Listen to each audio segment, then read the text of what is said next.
এখনও প্রশ্ন রয়েছে যে কেন কোন ক্ষমতার অধীনে তাদেরকে এতদিন ধরে রাখা হলো। আমাদের কারোর সাথে তো কথা বলার সুযোগই দেওয়া হয়নি।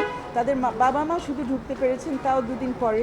কিন্তু অন্যরা যারা ওনাদের সাথে দেখা করতে গেছেন, বিভিন্ন শিক্ষক গেছেন, আমাদের প্রাক্তন স্বরাষ্ট্রমন্ত্রীও গেছিলেন সেখানে, ওনাকেও দেখা করতে দেওয়া হয়নি। বলা হয়েছে হায়ার অথরিটির অনুমতি পেলে তাদেরকে দেখা করতে দেওয়া হবে। তো আমাদের মনে একই প্রশ্ন এখনও রয়েছে, নিরাপত্তা হেফাজত বলতে ওনারা কী বোঝাচ্ছেন, কারা নিরাপত্তা হেফাজতে অন্যদেরকে রাখার ক্ষমতা রাখেন এবং এই ক্ষমতা কারা প্রয়োগ করেছেন, কারা এই নির্দেশ দিয়েছেন এবং যারা এইভাবে এতদিনের জন্যে কোন আইনে কোন ক্ষমতা বলে, এটা আমাদের জানা দরকার। 6 দিন ধরে 6 জনকে, 5 জন ছাত্র, 1 জন ছাত্রী, সবাই সমন্বয়কারী বৈষম্য বিরোধী ছাত্র আন্দোলনে, তাদেরকে কোন ক্ষমতায় কোন আইনের বলে ধরে রাখা হয়েছে এটা আমাদের পুরো জাতির জানা দরকার এবং এটার জন্য দায়িত্ব নেবে কে এবং তাদেরকে কারা জবাবদিহিতার মধ্যে আনবে এটাও আমাদের জানা দরকার। আমরা আদালতে গিয়েছিলাম এগুলো জানবার জন্য।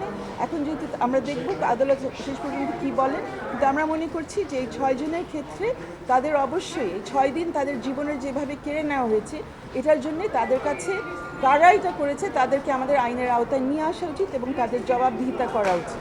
আপনাদের রিটে দুইটা পার্ট ছিল, একটা লাইভ ফায়ারিং আর একটা হলো যে এইটা পার্ট। এই 6 জন তাহলে এখন এই পার্টে চলে যাচ্ছে। এক্স্যাক্টলি থাকবো। ওনারা তো মুক্তি পেয়েছেন, মুক্তির জন্য আমরা গিয়েছিলাম, কিন্তু এই যে এটা বললাম যে 6 দিনের জন্য তাদেরকে যে আটক রাখা হয়েছে, এটা তো আমাদের মতে এটা আনলফুল। এভাবে আটক রাখার কোনো ক্ষমতা কারণ নেই।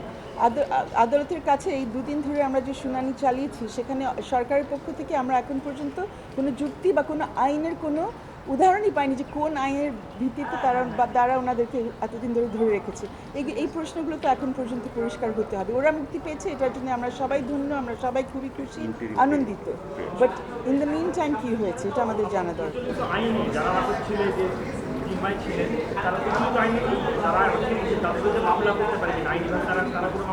অবশ্যই মামলা করতে পারে। তাকে যে বেআইনিভাবে আটক করা হয়েছে এটার জন্য তো মামলা অবশ্যই চলে। আমাদের হাইকোর্টের কাছেও চলতে পারে, সিভিল কোর্টেও চলতে পারে এবং ক্রিমিনাল কেসও হতে পারে। বিভিন্ন ধরনের আইনগত প্রতিকার তাদের পাওয়ার অধিকার আছে। এখন সেই বিষয়টা সামনে দেখতে হবে।